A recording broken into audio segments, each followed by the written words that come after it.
하나님 말씀은 구약성경 창세기 8장 20절에서 22절까지입니다. 우리 같이 한 목소리로 함께 읽겠습니다.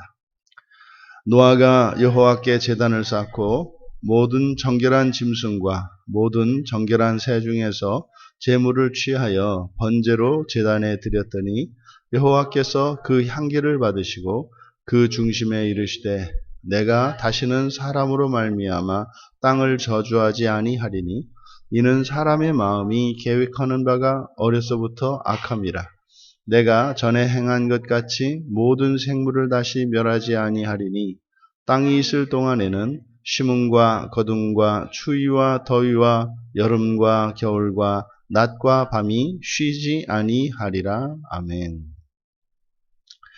노아의 제단과 제사라는 제목으로 설교하려고 합니다.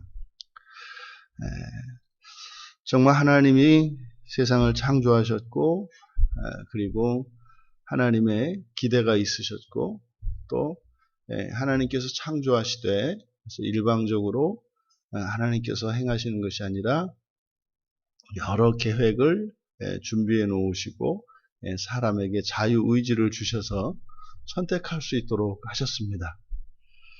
인간의 선택은 불행한 것이었고 하나님의 말씀에 불순종하는 그래서 에덴 동산을 떠났고 그리고 마침내 홍수 심판에 이르기까지 되었습니다. 실로 하나님의 창조 세계는 물로 덮이고 이제 회복이 되었습니다만 참으로 그 아름다웠던 하나님의 그 창조 세계의 원형은 완전히 훼손된 상태였던 거죠. 그리고 이제 이들이 방주에서 나왔습니다. 그리고 나와서 노아가 한 일은 여호와께 제단을 쌓고 번제로 제사를 드린 사건을 기록하고 있습니다. 여기는 이제 성경에 등장하는 최초의 제단입니다. 그래서 노아가 이 제단을 쌓은 것, 이것은 어떻게 쌓게 된 것인지는 알 수 없습니다만 중요한 것은 이제 하나님과 하나님의 백성 사이에 만남의 장소가 이제 생겨난 것입니다. 그래서 이 제단의 의미는 바로 그거죠. 이제 화해의 장소가 생긴 거예요. 하나님과 죄를 지은 인간이 화해하는 장소, 그것이 제단입니다. 그곳에서 이제 노아는 모든 정결한 짐승 그리고 모든 정결한 새 중에서 제물로 취했다. 그래서 번제로 제단에 드렸다. 여기 이제 짐승, 베헤마인데 그래서 이제 4발 가진 짐승을 의미합니다. 그리고 새, 4발 가진 짐승과 그리고 공중에 나는 새 중에서 이제 제물을 취해서 번제로 드렸다 이렇게 되어 있습니다만 그래서 이제 번제라는 게 태워서 온전히 태워서 향기로 드리는 거지 않습니까? 그래서 그래서 이제 올라가다라고 하는 이런 의미를 가지고 있는데 그러니까 번제를 드리면 태워서 그 연기가 올라가지 않습니까? 그것을 이제 번제라고 합니다. 그래서 제단에서 드렸다 할 때 이 드리다라고 하는 이 말도 올려드리다, 올려드리다 이런 의미가 됩니다.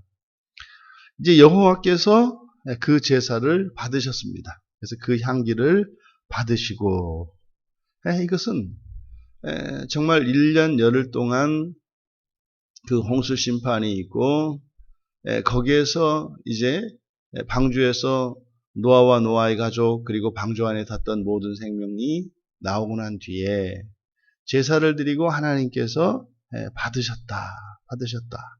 그 향기를 받으셨다. 이제 여기 이제 대화해가 일어나는 장면입니다.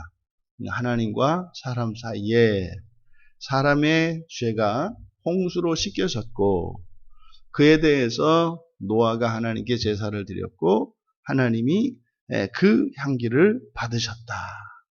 이제 완전한 새 출발을 의미하는 거죠. 새로운 시작을 의미하는 겁니다. 그리고 여호와께서 중심에 이르셨다. 중심이라고 번역을 했는데 이게 레부입니다. 그냥 마음입니다. 마음에 이르셨다. 여호와께서 노아의 마음에 이르셨다.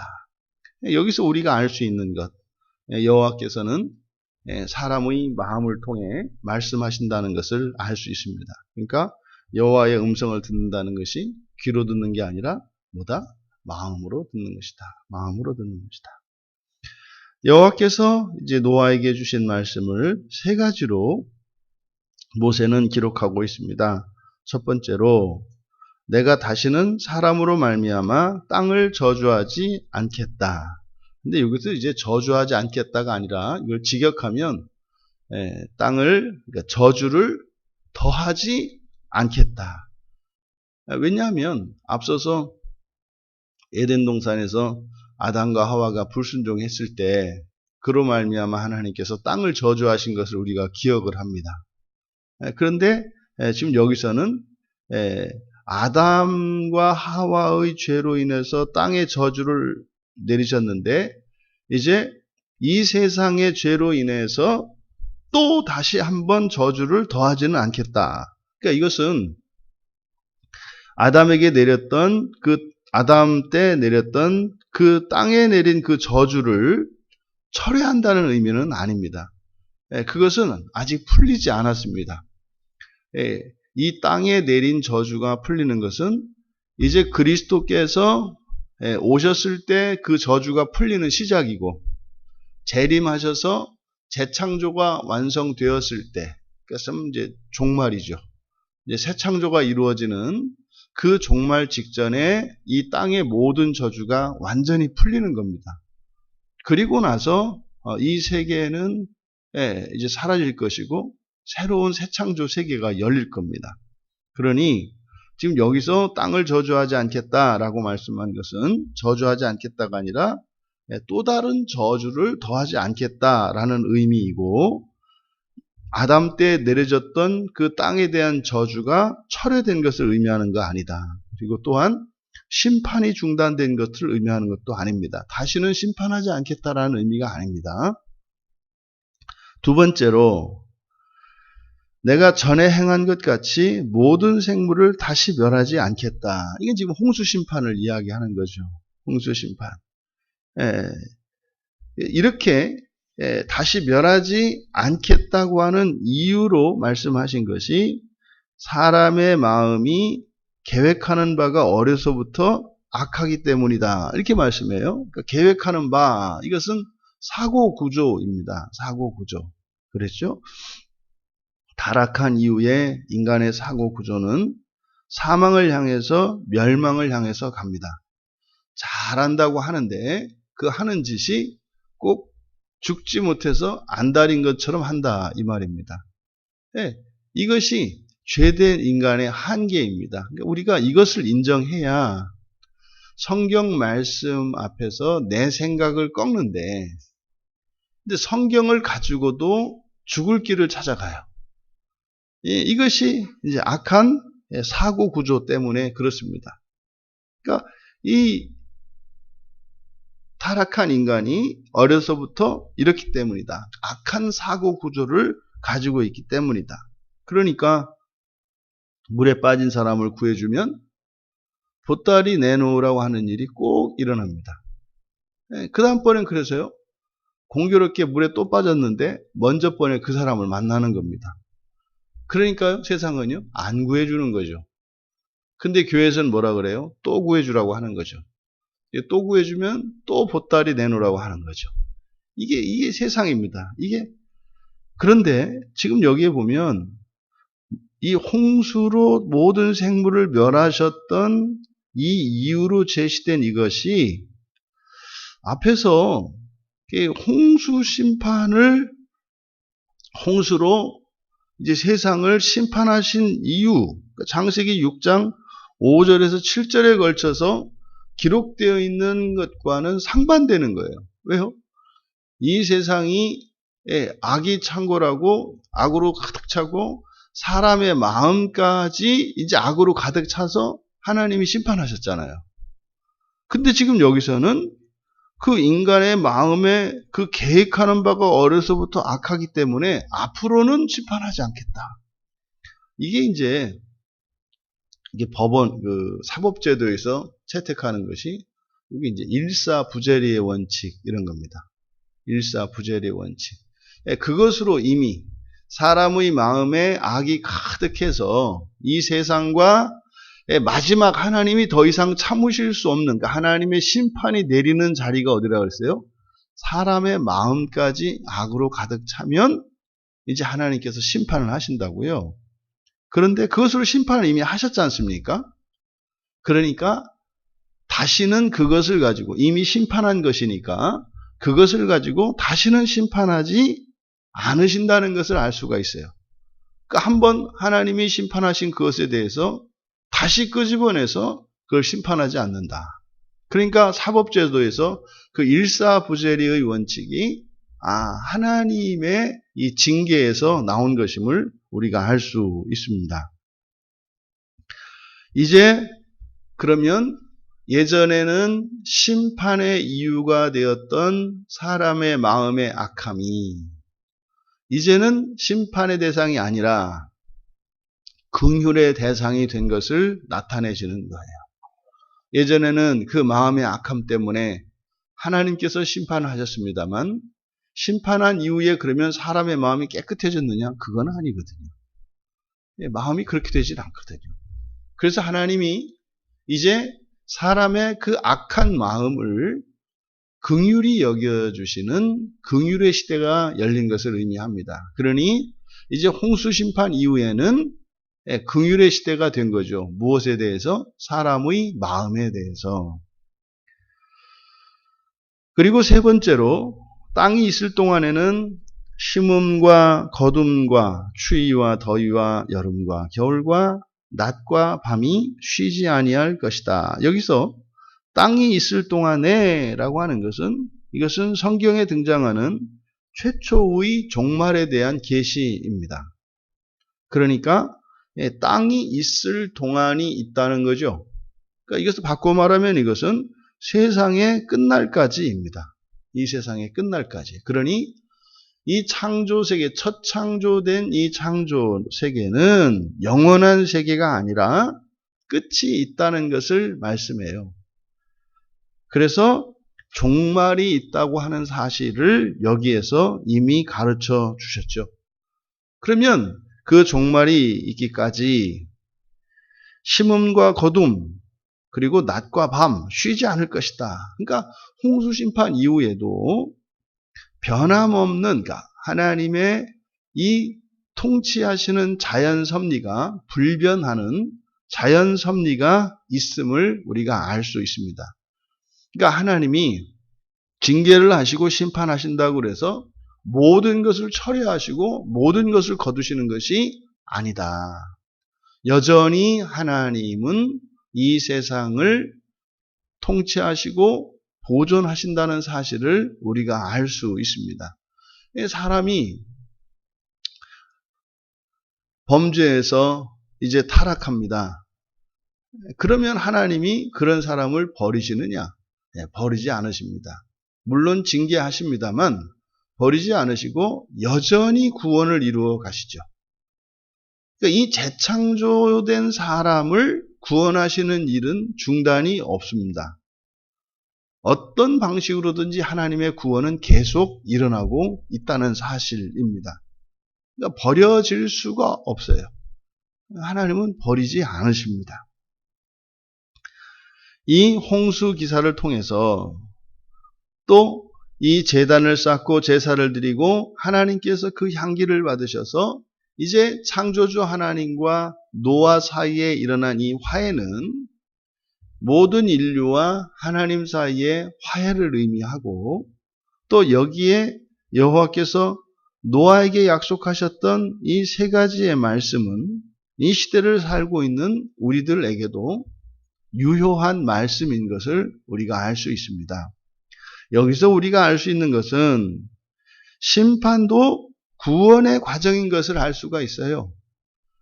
이 무시무시한 홍수 심판도 그냥 지은 죄에 대한 징벌적 의미가 아니라 회복시키시고 그래서 다시 화목하시기를 원하시는 하나님의 구원의 수단이라는 것을 알 수 있다 이 말이에요.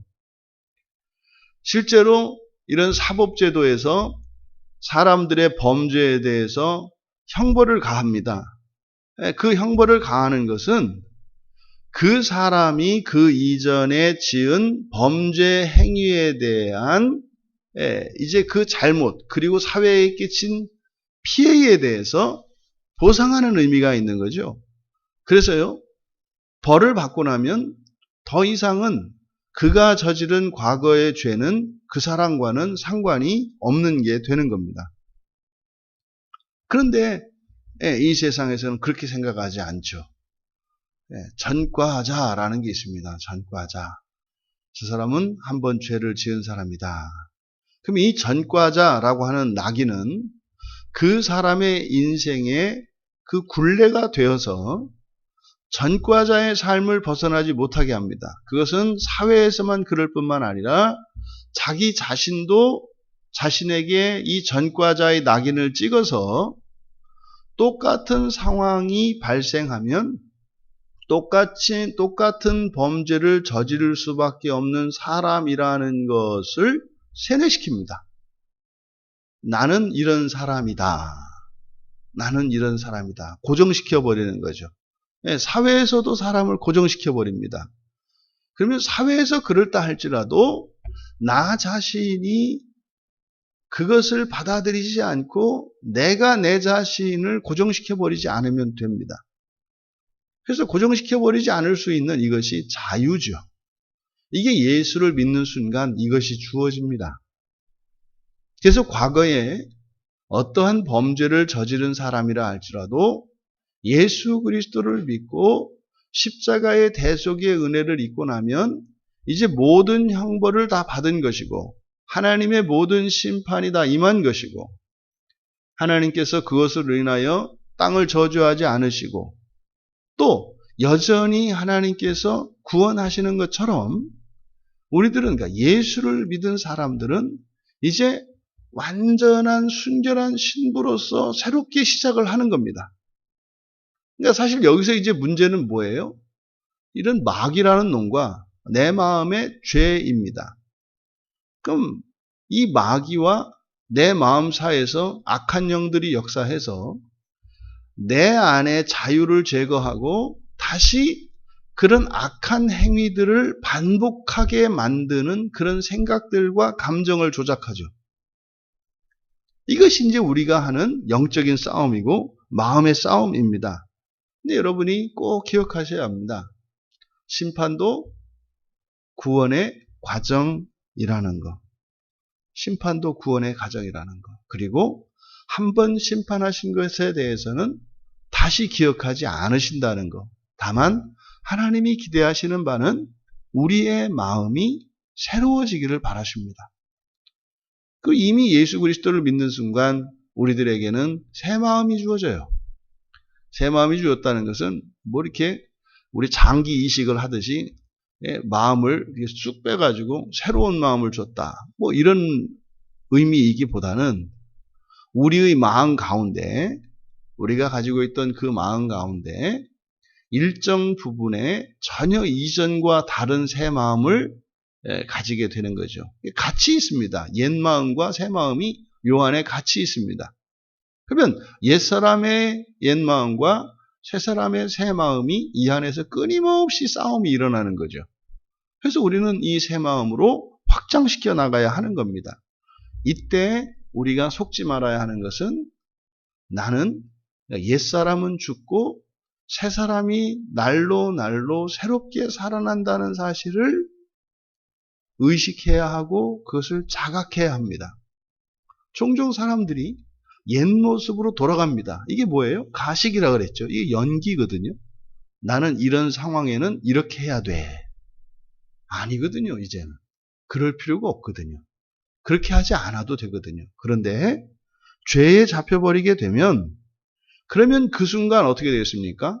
과거 하나님이 나에게 했던 심판과 내 인생에 있었던 어두웠던 일들이 이제 원망과 증오심으로 이게 폭탄이 돼서 이제 확 터져버리는 겁니다. 그리고 마치 그 이전까지 하나님과 누렸던 이런 평화와 화목도 잊지 않았던 것처럼 거짓인 것처럼 생각하고 다시 한번 과거의 기억에서 그 과거의 쓴뿌리를 들어 올려서 악한 감정을 확 일으켜버리는 거예요. 이게 이제 완전히 당하는 거죠. 이제 좀 지나면 이제 그 해소가 됩니다. 여러분, 한 번 하나님이 하신 심판은 다시 심판하지 않고 심판 자체도 구원의 과정이라는 것. 무슨 말입니까? 심판을 받고 나면 내가 어떻게 해요? 새로워졌다라고 하는 사실인 겁니다. 새로워졌다. 그런데 나의 기억과 이 사탄 마귀는 옛사람 그대로인 것처럼 생각하게 하고 내 감정을 조작한다는 사실을 여러분들이 기억하시고 하나님의 구원의 길을 따라 살아가야지 마귀의 속임에 넘어가서 다시 옛사람으로 끊임없이 옷을 갈아입는 그런 거죠. 하나님이 좋은 옷으로 갈아입혔더니 이제 막 화가 난다고 이제 이런 거 입느니 내가 더러워서 안 입는다. 그리고 더러운 옷을 입는 거죠. 이런 일들이 반복해서 일어나요. 그러니까 사람들이 교회 안에서 보면은 회복이 되는 듯 하다가 다시 돌아가고 그게 뭡니까? 하나님과의 화해를 스스로 깨어버리고 다시 옛사람의 옷을 집어 입는 이런 일들이 일어나죠. 이게 말도 안 되는 일인데 그런 일들이 계속 일어납니다. 두 번째로 여호와 하나님과 이 사람 사이에는 다시 말해 구원의 길을 걷고 있는 재창조된 이 사람 사이에서는 끊임없는 소통이 이루어지고 있다는 사실입니다. 어디에서요? 우리의 마음에서. 그러니까 마귀의 목표는 우리의 마음을 어둡게 하는 거예요. 우리의 마음이 어두워지면 눈이 머는 거고요. 귀가 먹는 거고요. 입이 막히는 겁니다. 그리고 머리가 멈추는 것이고 감정이 얼음처럼 차가워지는 겁니다. 그러면 하나님을 느끼지도 못하고 하나님을 바르게 이해할 수도 없고 하나님의 음성을 들을 수도 없고 하나님의 영광을 볼 수도 없고 나의 사랑을 고백할 수도 없게 됩니다. 그러면 정말 까마득한 무저갱에 갇혀있는 상태가 돼버리죠. 그러면 소망은 없고 절망으로 빛은 없고 어둠으로 가득 찬 세계 속에 스스로 갇혀버리게 되는 일이 일어납니다. 하지만 기억해야 합니다. 하나님은 물리적 공간을 넘어서 언제든지 하나님과 소통할 수 있는 수단을 우리의 마음으로 두셨다는 것. 우리의 몸이 불구의 몸이 되고 식물인간의 상태가 되었다 할지라도 우리의 마음은 자유롭습니다. 언제든지 하나님과 소통할 수 있습니다. 우리가 답답하고 힘든 것은 하나님과 소통이 중단되었기 때문인데 하나님과 소통에 방해하는 것은 없습니다. 그 무엇도 하나님과 나 사이의 소통을 방해할 것이 없습니다. 방해하는 것이 뭐라고요? 악한 생각입니다. 악한 생각입니다. 그리고 어두워진 마음입니다. 내가 지금 왜 살고 있는가를 기억해야 합니다. 하나님께서 살려주신 것이고 하나님께서 나를 구원하기 위해 오늘이라는 시간을 주셨다는 사실을 잊으셔서는 안 됩니다. 아무리 우리가 불행하고 힘든 과정에 있을지라도 내가 살아 숨쉬고 생각하고 있다는 것은 하나님께서 여전히 나를 사랑하시고 나를 구원하신다는 사실을 그 증거인 것을 우리가 잊어서는 안 됩니다. 그리고 끊임없이 하나님은 우리의 마음을 두드리십니다. 그 증거가 뭐라고요? 불변하는 자연 섭리가 있다는 것이에요. 아침에 떠오르고 저녁이면 지는 해를 보고 이제 여름이 가고 가을이 오는 이런 계절의 변화를 통해서 또 이런 일기의 변화를 통해서 변함없는 이 자연의 섭리를 통해서 우리가 기억해야 할 것은 무엇이다? 하나님은 여전히 나를 구원하고 계신다.